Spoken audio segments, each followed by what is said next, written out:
Mansell 103.2, the home of great music. Nielsen there, got to get up. This could be the turning point for the show. We've been doing this since August, so I want to make sure that this goes as well as possible. This could be my Parkinson stroke Wogan moment.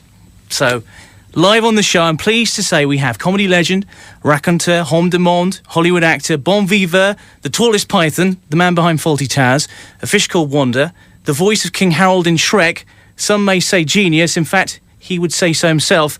He's bringing his one-man show to Nottingham next week for 4 nights. Dear listener, it's John Cleese. Good morning, John. Good morning. Good morning, sir. A bit of Nielsen to kick things off. Well, yeah, I must say I was reminded that he came on stage with the Pythons once when we were in New York. He wanted to come on the show because he was a friend of Graham Chapman's, and we'd had, you won't believe this, we'd had George Harrison on stage with us the previous week. George had come on for the Lumberjack song. You remember all the Mounties?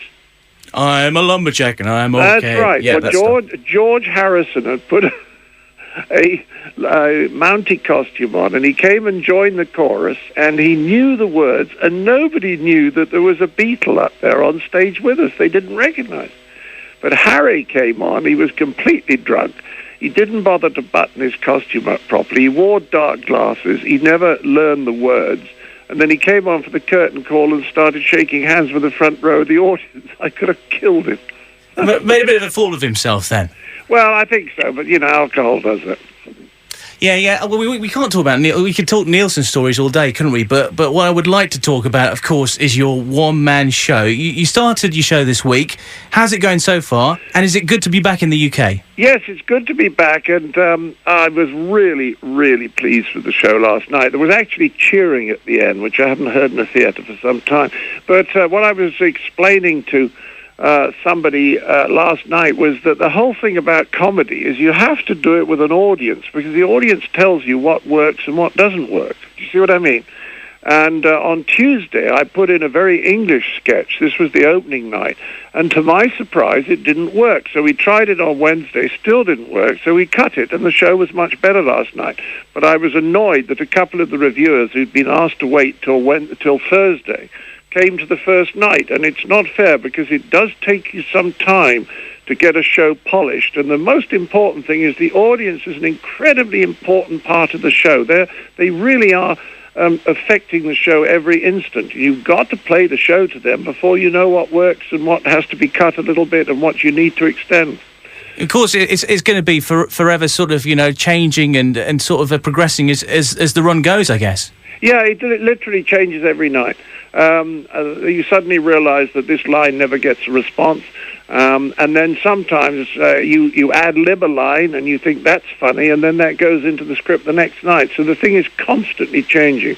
But I was really pleased last night. I thought we got it 100% right. And also there's some quite tricky cueing. There's a lot of stuff with slides and those type of things, and it takes a little time to get the cues absolutely right. But we're there now.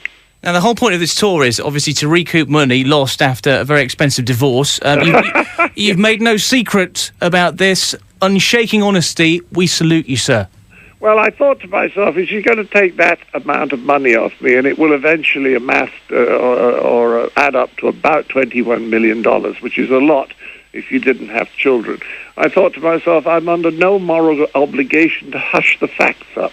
So I put them in the show, and they are pretty funny. For example, the calculation is that when the divorce, she basically got $3,650 for every single day she was married to me.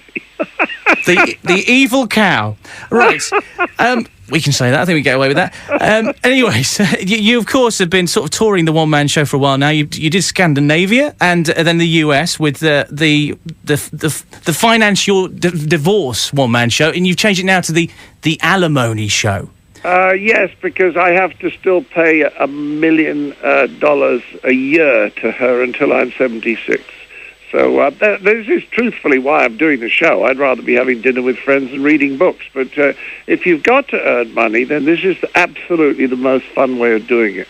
Because I worked in television and film for so long, for so many years, and coming back to the stage, I suddenly realized what fun it is to be with a live audience. I mean, if I think of something, that I think is funny here, and I put it in a movie, it's 2 years before I discover whether the audience thinks it's funny. If you put it in this show, you discover tonight whether it's funny or not. And I love the immediacy or the reality. It's very real. If somebody said to you when you were playing Q that you're going to be back on stage in a few years, what would you have said to them? I would have said, don't be silly. But what happens is that as you get older, you realize the world is changing all the time, much more than you realize when you're young. And my business is changing enormously because I'm 71 now. And I haven't had a really interesting offer for a film in America for something like 3 years. I did a great film this year in South Africa called Spud, S-P-U-D. And when that comes out, I recommend it strongly. But in America, there's not much film work anymore, very little television. And even the business speeches I used to do began to dry up. But the wonderful thing was I discovered, for example, I could do 25 shows in Norway, Denmark, and Sweden because they speak so wonderful English there. And they've got the same sense of humor we've got. So, if one area where you used to earn money dries up, but thank God another one opens up. The thing is, though, John, you're not a stranger to the stage. You've performed sort of rock star style concerts back in the day with the Python team. How does this compare to those days? Well, I don't think we played... When we did the tour, which is 1973, which is a very long time ago, I think we played almost exactly the same theatres that I'm playing on my tour. The only time we played a really big theatre was when we did the Hollywood Bowl.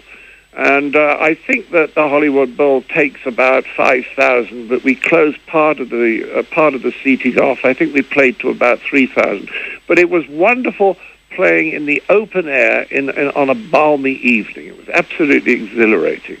Money spinners as well? I think so. We certainly made some money out of that, probably more out of the video. Well, let's get down to the actual show itself. What can the people expect when they come and see you? Oh, good. Thanks for asking that. Well, basically, it's about my life and times. There's a little bit at the beginning, about 3 minutes worth, which 3 Canadians wrote for me when I was doing the Montreal Just for Laughs gala evening. And that's about the divorce, and that's very funny and gets big laughs. And then we forget about that. And I talk a bit about growing up in Weston-super-Mare during the war and the Germans bombing Weston and why they would have wasted their bombs on a place like Weston. And then very soon I get into how I got into show business.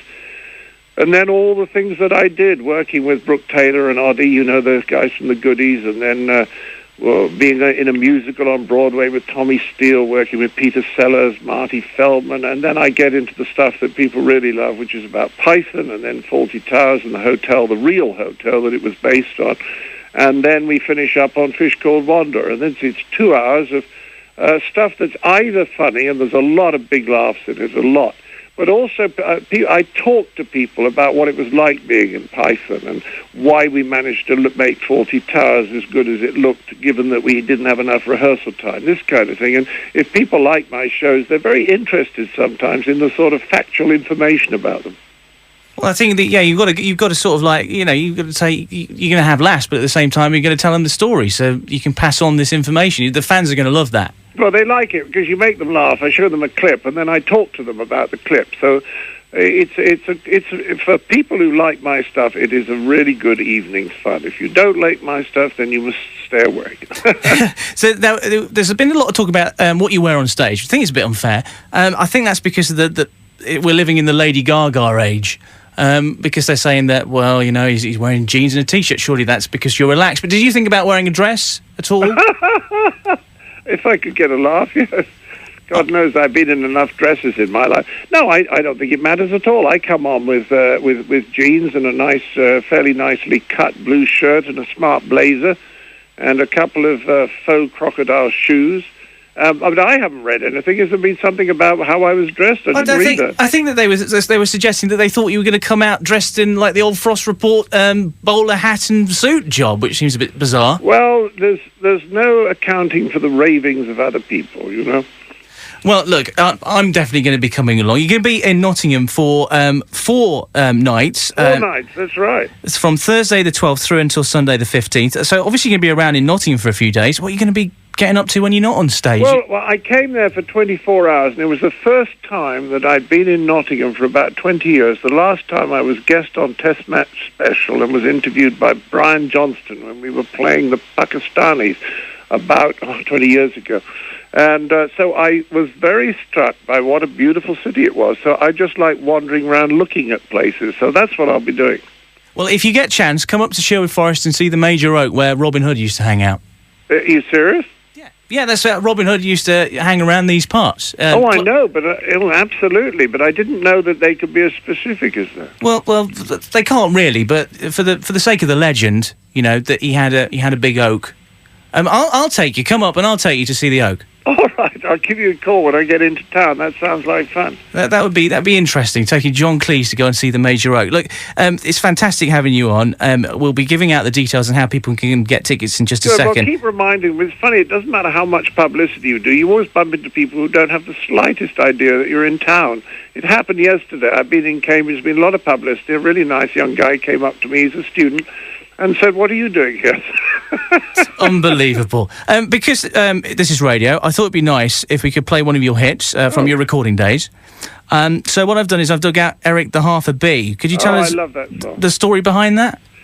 I think I can't remember, because I think, as far as I remember, that Eric Idle had something to do with that. But I can't remember why we started to play with the idea, but there's some very good rhymes in it. It's very Goons-esque, I think. But it's quite witty, too. Yeah, and it's very Goons-esque, I'd say. Yeah, that's right, it is. Well, look... Good, I shall stay on the line and listen to that. Oh, fantastic. Right, well, before I press play, I must ask you, which Python is your least favourite? I don't like any of them much. Fair dues. Right, thank you. Your tickets to go and see John Cleese live in the flesh as part of the Alimony Tour at the Theatre Royal in Nottingham from Thursday the 12th to Sunday the 15th. You need to do this. Call the box office hotline 01159 895555 or check out their website www.royalcentre/nottingham.co.uk. Follow John on Twitter. He does Twitter and twitter.com. Yeah, I've got over 1 million people on it. But can you be my friend? Maybe some will follow me. Yes, it's twitter.com/John Cleese. I'm at Watko. And his website is headcast.co.uk. Lots of fantastic stuff on there for the fans. Thank you so much for joining us on the show, John. It's a great pleasure, Ian. Right, Thanks very much. Thanks for plugging the show. I appreciate it. Not a problem. We will come along and you make sure you get along to see John and come up and see the Major Oak. I'll definitely show you. All right, I'll give you a call when I get into town. 1, 2, 1, 2, 3, 4.